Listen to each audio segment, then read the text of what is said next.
خير أمة أخرجت للناس تأمرون بالمعروف وتنهون عن المنكر. السلام علیکم ورحمۃ اللہ وبرکاتہ۔ بسم اللہ الرحمن الرحیم۔ دعوت و تبلیغ کی 6 صفات سے متعلق منتخب احادیث کے دوسرے باب الصلاۃ یعنی نماز سے حدیث نمبر 111۔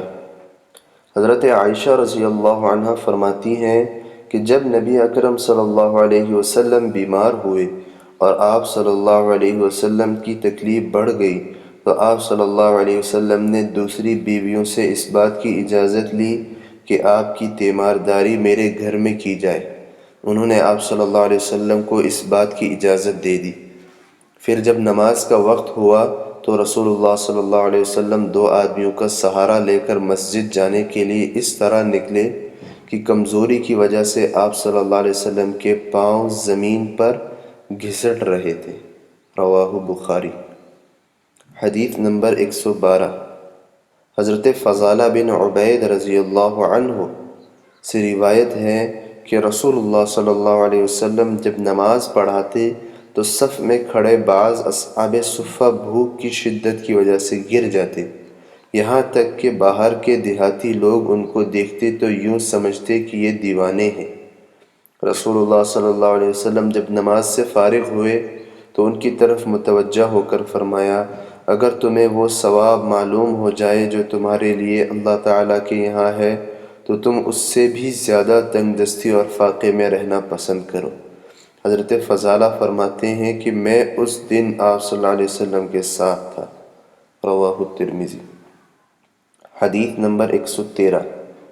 حضرت عثمان بن عفان رضی اللہ عنہ فرماتے ہیں کہ میں نے رسول اللہ صلی اللہ علیہ وسلم کو یہ ارشاد فرماتے ہوئے سنا، جو شخص عشاء کی نماز جماعت کے ساتھ پڑھے گویا اس نے آدھی رات عبادت کی، اور جو فجر کی نماز بھی جماعت کے ساتھ پڑھے گویا اس نے پوری رات عبادت کی۔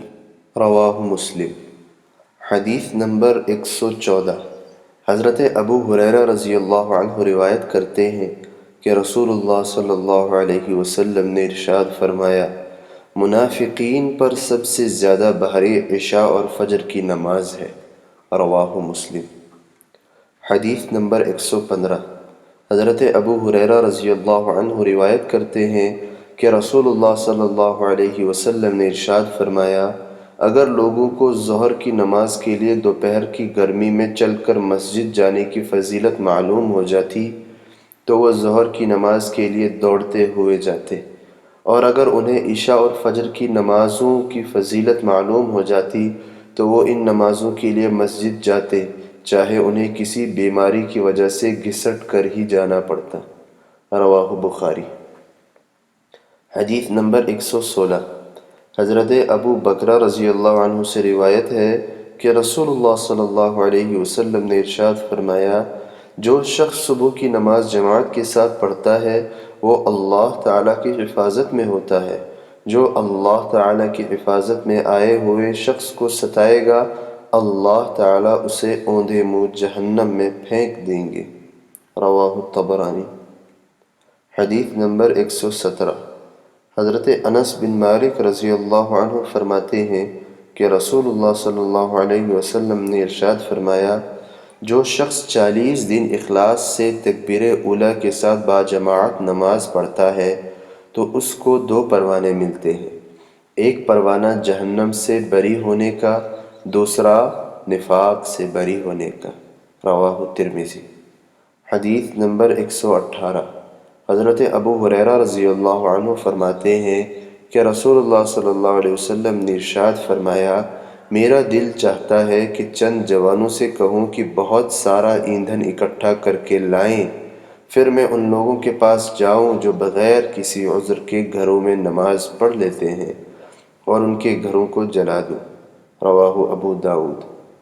حدیث نمبر 119۔ حضرت ابو ہریرہ رضی اللہ عنہ سے روایت ہے کہ رسول اللہ صلی اللہ علیہ وسلم نے ارشاد فرمایا، جو شخص اچھی طرح وضو کرتا ہے پھر جمعہ کی نماز کے لیے آتا ہے، خوب دھیان سے خطبہ سنتا ہے اور خطبہ کے دوران خاموش رہتا ہے تو اس جمعہ سے گزشتہ جمعہ تک اور مزید 3 دن کے گناہ معاف کر دیے جاتے ہیں۔ جس شخص نے کنکریوں کے ہاتھ لگایا یعنی دوران خطبہ ان سے کھیلتا رہا یا ہاتھ چٹائی کپڑے وغیرہ سے کھیلتا رہا تو اس نے فضول کام کیا اور اس کی وجہ سے جمعہ کا خاص ثواب ضائع کر دیا۔ رواہ مسلم۔ حدیث نمبر 120۔ حضرت ابو ایوب انصاری رضی اللہ عنہ فرماتے ہیں کہ میں نے رسول اللہ صلی اللہ علیہ وسلم کو یہ ارشاد فرماتے ہوئے سنا، جو شخص جمعہ کے دن غسل کرتا ہے اگر خوشبو ہو تو اسے بھی استعمال کرتا ہے، اچھے کپڑے پہنتا ہے، اس کے بعد مسجد جاتا ہے، پھر مسجد آ کر اگر موقع ہو تو نفل نماز پڑھ لیتا ہے اور کسی کو تکلیف نہیں پہنچاتا، یعنی لوگوں کی گردنوں کے اوپر سے پھلانگتا ہوا نہیں جاتا، پھر جب امام خطبہ دینے کے لیے آتا ہے اس وقت سے نماز ہونے تک خاموش رہتا ہے، یعنی کوئی بات چیت نہیں کرتا، تو یہ اعمال اس جمعہ سے گزشتہ جمعہ تک کے گناہوں کی معافی کا ذریعہ ہو جاتے ہیں۔ رواہ مسند احمد۔